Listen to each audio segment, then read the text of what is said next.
les partis et groupements politiques de l'opposition ivoirienne ont assisté le 31 octobre 2020 à un simulacre d'élection en violation flagrante de la Constitution, du Code électoral et de la loi portant composition de la Commission électorale, avec la participation de M. Alassane Ouattara, dont la candidature est anticonstitutionnelle et illégale.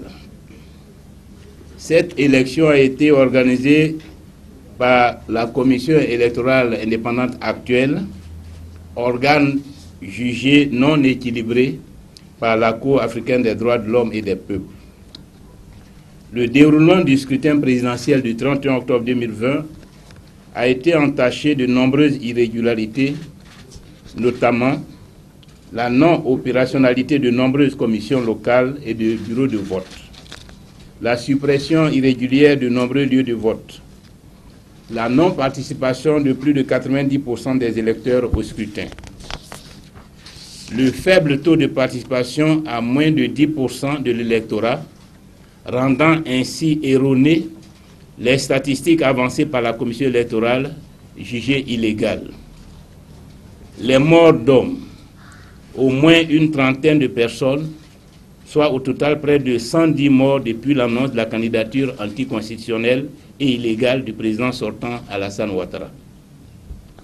Au regard de tout ce qui précède, les partis et groupements politiques de l'opposition 1.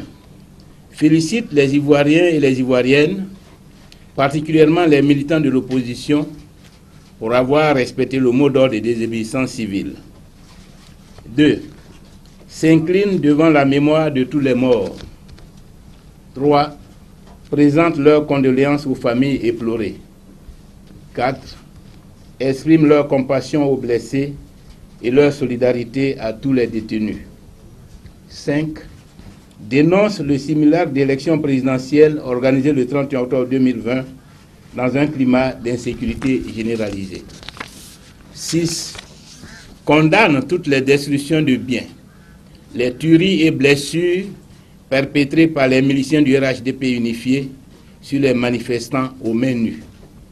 7. Dénonce également toutes les actions extrajudiciaires caractérisées par les enlèvements des militants et personnalités politiques de l'opposition. 8. Ne reconnaissent pas l'élection présidentielle du 31 octobre 2020. 9.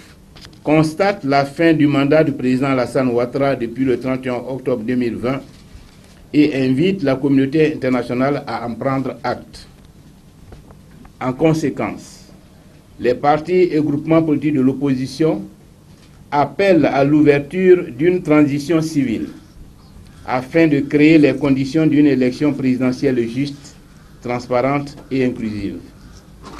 Les partis et groupements politiques de l'opposition appellent dès cet instant à la mobilisation générale. Les Ivoiriens et les Ivoiriennes et particulièrement toutes les forces vives de la nation, les démocrates épris de justice et de paix, pour faire barrage à la dictature et à la fermeture du président sortant Alassane Ouattara.